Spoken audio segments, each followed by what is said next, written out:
Hello students, today we are going to study about plants, structure and function.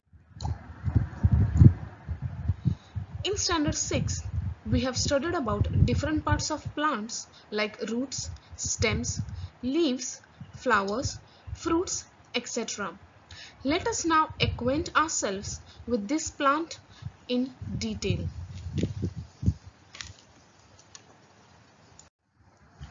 The part that grows from inside the seed towards the soil is called the radicle.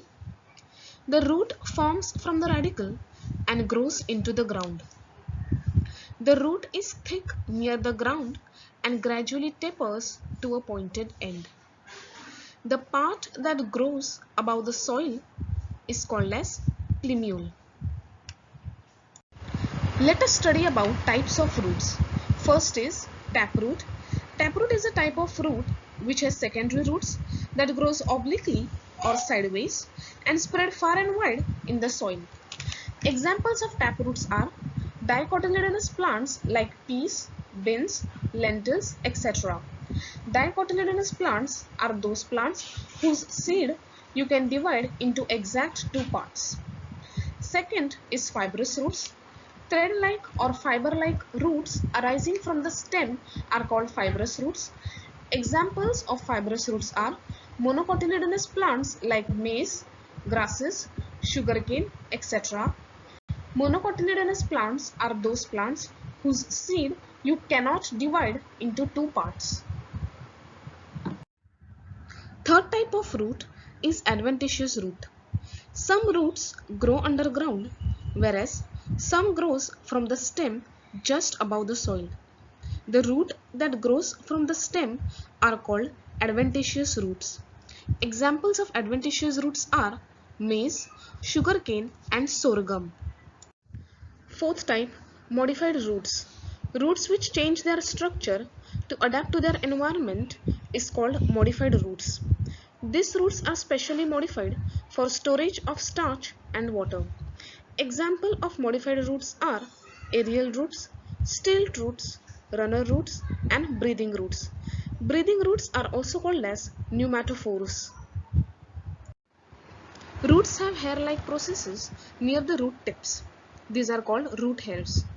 The root tip is delicate and it is a region of growth. The root tip is covered by a cap-like structure called the root cap. It protects the root tip from injuries. Stem grows above the soil from the plumule of a sprouting seed. Its length gradually increases too. Nodes are present on the stem from which leaves come out.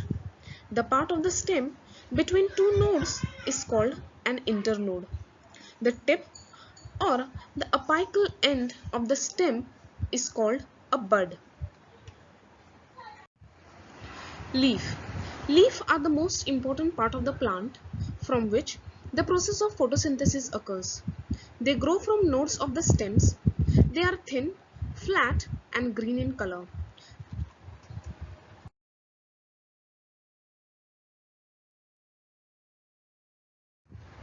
The broad spread out part of the leaf is called lamina or leaf blade. The edge of the leaf is called leaf margin. It can be entire, dentate or lobed. The tip of the leaf is called leaf apex. It may be tapering. Tapering means becoming thinner or narrower towards the end. It can be pointed or round. Leaves of some plant have stalk called petiole. It is attached from the leaf blade to the stem. Some leaves do not have a petiole. The part of the leaf attached to the stem is called leaf base.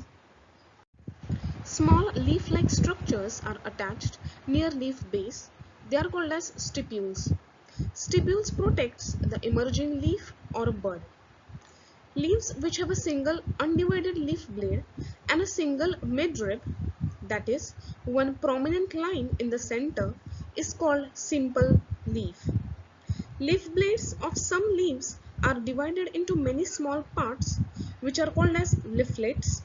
Such leaves are called as complex leaves. The example of simple leaf is mango. And the example of complex leaf is tamarind. These are some arrangement of leaves on stem.